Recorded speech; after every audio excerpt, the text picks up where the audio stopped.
Jan Egeland, welcome to the program from Rafah. Thank you very much.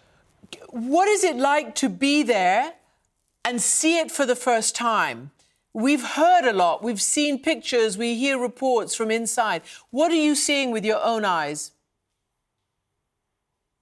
Well, Christiana, you have to come to Gaza to understand the devastation, the destitution, and the desperation of the people here.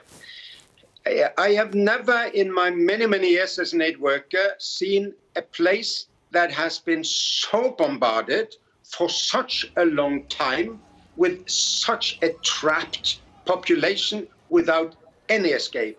So people are traumatized beyond belief. They live under the most horrific conditions. I was in the school today with 50 people sleeping in a small classroom, 250, 200 people sharing one latrine, and no real water, food, too few mattresses even. We're trying to do all we can as the Norwegian Refugee Council, but we're really overstretched in this ocean of needs. Jan Egeland, finally the international community has started to airdrop some aid. But what we saw was that some of it dropped into the sea. And the pictures are really ones of, total just panic. People are scavenging, people are fighting each other, people are trying to get the, plastic, I guess they're military rations. Can there be no better way of delivering aid even in the midst of a war? There can be a much better way, really, and it's up to Israel with the United States and Egypt to fix it. Of course, airdrops is something of a very last resort. You do that to besieged areas, as we did in Syria, when the Islamic State was besieging and so on. Jordan is doing some airdrops. It's very costly, it's very limited, and very hard to do. The solution is to get the Rafah crossing and Kerem Shalom to work according to its purpose and according to its capacity. Mm-hmm. I could see many hundreds of trucks lined up at the Rafah crossing when I came today.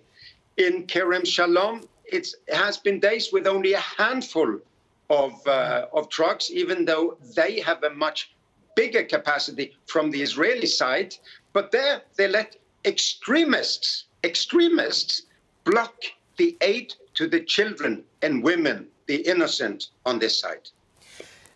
It's people who are saying, how can we send aid into the people who killed our women and children and kidnapped our people? So the politics is even playing out and the trauma on the border there.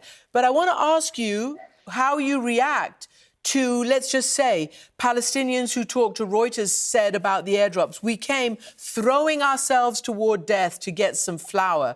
We can't find anything. Have mercy on us. Another said, our life has become hell.